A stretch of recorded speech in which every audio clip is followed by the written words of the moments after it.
Hi guys, today I'm going to tell you about the history of tea.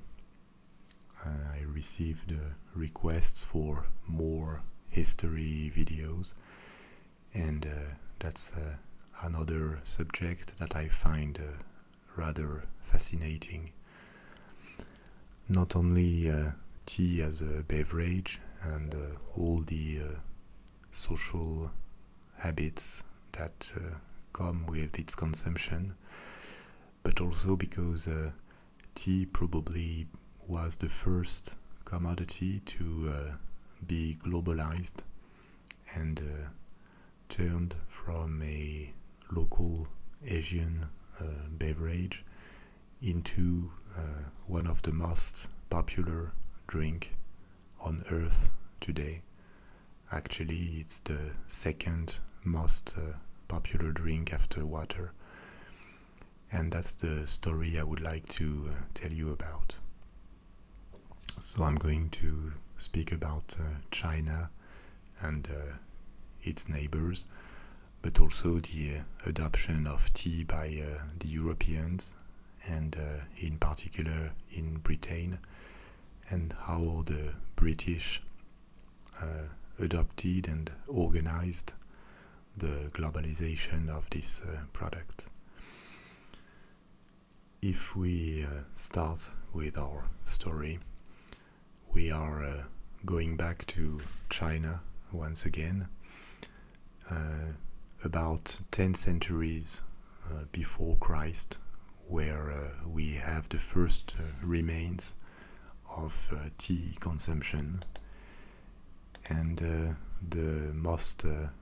the oldest texts that mention tea consumption in China are dated from the 2nd and 3rd centuries before Christ, generally in medical texts that praised tea for its stimulant and curative properties. Like for many popular products, there are legends that would explain how tea appeared or was discovered by man. The oldest Chinese legend about this tells that the discoverer of tea was one of the legendary emperors that gave birth to the Chinese civilization, an emperor called Shennong, who would have been drinking a bowl of boiled water under a tree, and accidentally a leaf of tea would have fallen into the bowl. He saw that the beverage was taking a brown color. He tried it and appreciated the taste, the flavor, and the stimulant effect of the drink, which would have explained its adoption. There is another legend of a religious origin that was spread by Buddhist monks a few centuries later, in the 8th and 9th centuries, saying that the first tea trees would have appeared when a Buddhist master accidentally fell asleep when he was meditating, and because he didn't want this to happen again, he would have cut off his eyelids and thrown them to the ground, where they would have taken root and given birth to the first tea trees. These legends show the social importance of tea in Chinese culture, And because China is like a cultural matrix for the rest of East Asia, this is from China that the consumption of tea started to spread to its neighbors. Interestingly, tea was not just a beverage in China. It also served as a currency, especially in remote regions of the country, where it could sometimes replace the coins that were hardly available. It was also used as a currency to pay tributes to the crown, and this shows you the very central role that the cultivation of tea could have in China, not only as a social beverage, but also as a trade good that was connecting the various regions of this extremely large empire. The neighbors of China started to adopt tea in the 7th and 8th centuries after Christ, and this spread to Vietnam, which was under a strong influence, both cultural and political, from China, Korea, and Japan as well, where it was brought by Buddhist monks and came with the Buddhist religion to Japan. The Japanese adopted the beverage quite quickly and started their own cultivation and developed a cultural way of dealing with tea that was very specific to Japan. Many people think, and I did too before doing a bit of research, that the ceremony of tea was a specifically Japanese thing. It is not actually. The ceremonies of tea originated in China and developed in Korea too, and it's only at a later stage in the 15th century that Japan developed its own ceremony of tea, but with a very special refinement and philosophy that makes the Japanese ceremony of tea a fascinating habit.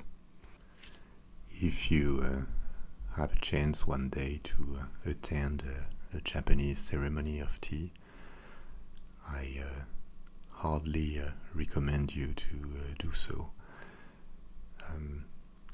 especially if you like ASMR. You should appreciate the meticulousness of the moves, the attention to detail, and the preciosity of this tea ceremony. The Japanese developed their own tea trees and customs. Still today, the most popular form of tea in Japan is what they call sencha, which means roasted tea, which is a local form of green tea that is not fermented and is particularly adapted to Japanese taste. The first contacts of Europeans with tea are due to the exploration of the world by the Portuguese. And I think I will probably record something about this saga of Portuguese exploration of the world and trade routes, because this is another very interesting topic. But it is when the Portuguese reached East Asia, Indonesia, but more importantly the coasts of China, and the first contact with Japan that happened at the beginning of the 16th century, that tea was brought back to Europe for the first time, and quickly became a fashionable drink at the Portuguese court. Slightly later, the Dutch, which were at war with Spain and Portugal to get their independence, also started to explore East Asia, opened their own contacts with the Chinese and Japan, and also started to bring tea back to Amsterdam, from where the first tea leaves were exported to the rest of Europe. Tea appeared in France in the 1640s, and initially was served in coffee shops. There was a fashion that lasted for a few years, but tea did not really take root in France. It would be in Britain that it would really turn into a national beverage. The first introduction of tea leaves in Britain probably came from Amsterdam, where the Dutch were importing Chinese tea. But what really made tea take off in Britain, starting in the 1660s, is the wedding of King Charles II with a Portuguese princess that brought the habit of consuming tea at the English court. From that point, the consumption of tea spread to the upper society, and Britain started to be interested in importing directly tea from Asia. At this time, trade between Europe and Asia was controlled by companies. Each large European power had a West India Company for trade with the Americas, and an East India Company for trade with India and the rest of Asia. The British East India Company, which had received a monopoly of trade, had been founded at the end of the 16th century under the reign of Elizabeth I, and this is through the British East India Company that the impulse would be given to the importation of tea to Britain.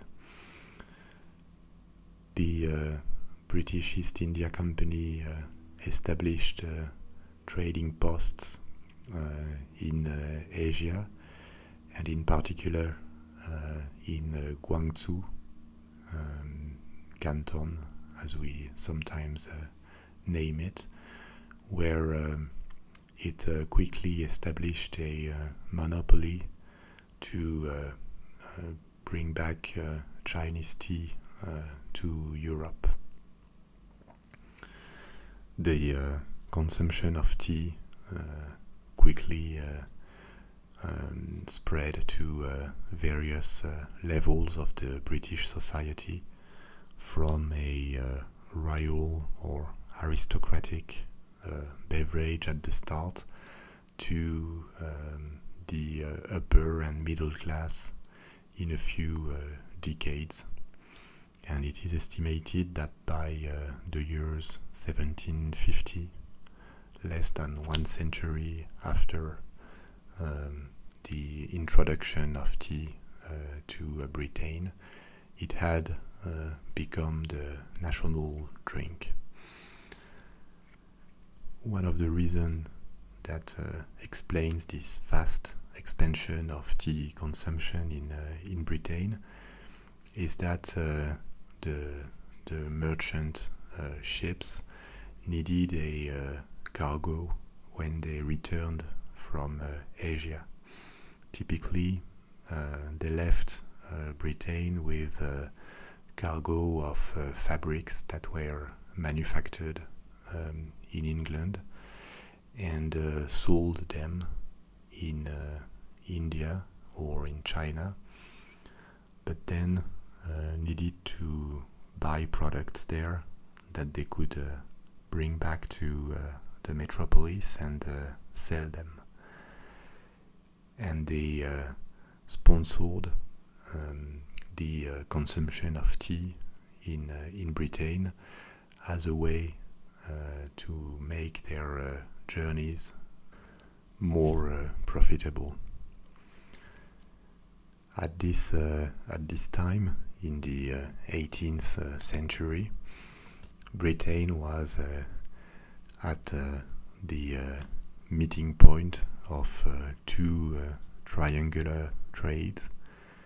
In the video about coffee, I told you a bit about the Atlantic triangular trade that ships were following from Europe to Africa, from Africa to the Caribbean, and back to Europe with colonial products. Britain developed another kind of triangle or connection with India and China, and interestingly, the imports and consumption of tea was closely matched by the import and consumption of sugar in Britain. Contrary to the Asian way of consuming tea, the British liked to sweeten it with sugar cane, and to this day this habit of sweetening tea is still popular in Great Britain. The development of tea consumption posed a number of economic problems too. First, because the Chinese wanted to be paid in gold or in silver, and the European, the British in particular, lacked products that the Chinese were ready to buy. This raised a number of problems for Britain. First, from an economic point of view, because the dominant doctrine when it came to economics at this time, at the beginning of the 18th century, were mercantilism and bullionism. Bullionism says that it is central for a country to try and retain the highest possible reserves of precious metals, and it generally came with mercantilism, a doctrine saying that any given country should try and sell more to its trade partners than it buys in order to achieve trade surpluses. And still today, in order to disqualify countries that have a commercial policy of accumulating trade surpluses, like Japan in the 1980s, or maybe China or Germany today, they are called mercantilists, as a in a rather pejorative way. But anyway, the problem it raised is that paying for tea in silver or gold would have bled up the reserves of precious metals in Britain. So a solution had to be found, and there were two kinds of responses to the problem that tea trade was raising.